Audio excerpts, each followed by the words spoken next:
नमस्ते सबैजनालाई। आजको भिडियोमा चाहिँ हामीले फेरि अप्सनल म्याथमेटिक्सको चाहिँ क्लास 10 को 10 सेट अस्मिता पब्लिकेसनको 10 सेटबाट क्वेसन सल्भ गर्न चाहिँ हामीले सिरिज स्टार्ट गरेका थियौँ। त्यसमा चाहिँ आज हामीले सेकेन्ड भिडियो लिएर आउँदैछौँ।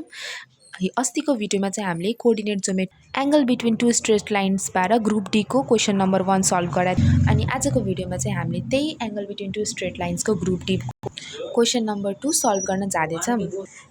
अनि आजको भिडियो स्टार्ट गर्नुभन्दा पहिला एउटा सानो रिक्वेस्ट छ। इफ तपाईहरुले हाम्रो च्यानललाई फर्स्ट टाइम भिजिट गर्दै हुनुहुन्छ भने प्लिज हाम्रो च्यानललाई सब्स्क्राइब र लाइक शेयर गरिदिनु होला। अनि हाम्रो च्यानलमा कम्पलसरी म्याथमेटिक्स, साइन्स, एकाउन्ट्स, यो इंग्लिश यो सबैको पनि प्लेलिस्टहरु अलरेडी अपलोडेड छ। सो त्यहाँबाट पनि तपाईहरुलाई हेल्प पुग्ने जतिकै भिडियोज पाउन सकिन्छ। सो त्यो प्लेलिस्टलाई पनि चेक आउट गर्नु होला।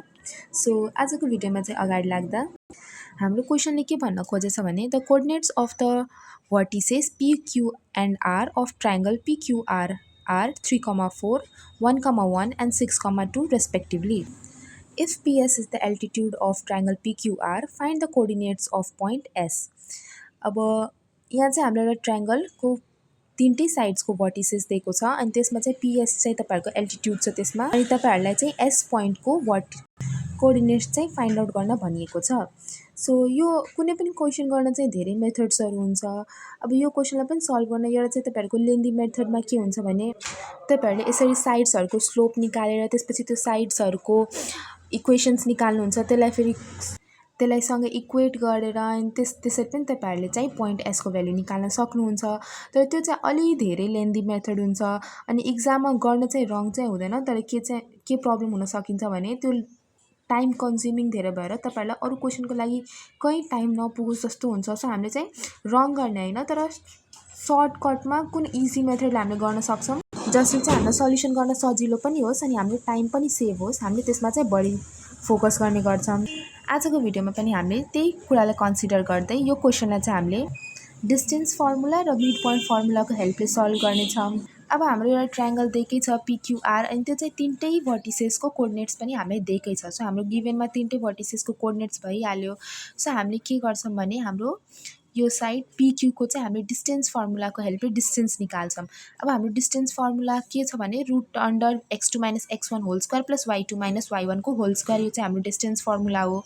सो हामीले PQ को लागि डिस्टेन्स फर्मुला युज गर्न हामीले P को कोअर्डिनेट्सलाई x1 y1 र हाम्रो Q को कोअर्डिनेट्सलाई चाहिँ x2 y2 एज्युम गर्यौं र त्यही फर्मुला इम्प्लिमेन्ट गरेर यहाँ हामीलाई सल्भ गर्दा चाहिँ हाम्रो PQ को डिस्टेन्स आयो रुट अन्डर 13 युनिट्स।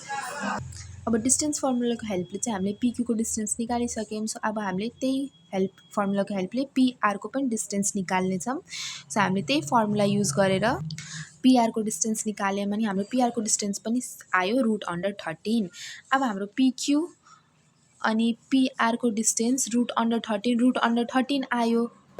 अब हाम्रो दुवै साइड्स इक्वल भयो। अब यसले चाहिँ के जनायो त हाम्रो ट्रायंगल PQR चाहिँ एउटा आइसोलेस ट्रायंगल हो। सो हाम्रो PQR चाहिँ एउटा आइसोलेस ट्रायंगल भयो। अब नेक्स्टमा हामी के गर्छौं भने as triangle PQR is an isosceles triangle and PS is perpendicular to QR किनभने हाम्रो PS चाहिँ यो ट्रायंगलको एल्टिट्युड हो भनेर भनेकै छ। So PS is perpendicular to QR। Then by using mid point formula हामीले S पोइन्ट को चाहिँ कोअर्डिनेट्स फाइन्ड आउट गर्छौं। हाम्रो मिड पोइन्ट फर्मुला पनि के हुन्छ त x1 + x2/2, y1 + y2/2।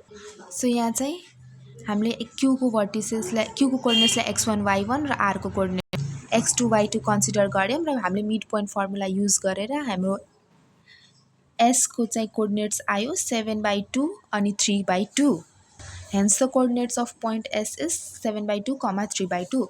अब यो चाहिँ हाम्रो सिम्पलमा करेक्ट वेमा अनि सजिलोमा चाहिँ हाम्रो यो क्वेशनको सल्युसन भयो। हाम्रो 4 मार्क्स पनि आउँछ। हाम्रो सल्युसन पनि राइट हुन्छ यसरी। होप सो यो भिडियोले हजुरलाई हेल्प पुर्याएको होला। हजुरको कन्फ्युजन्सलाई क्लियर गर्छ। Thank you.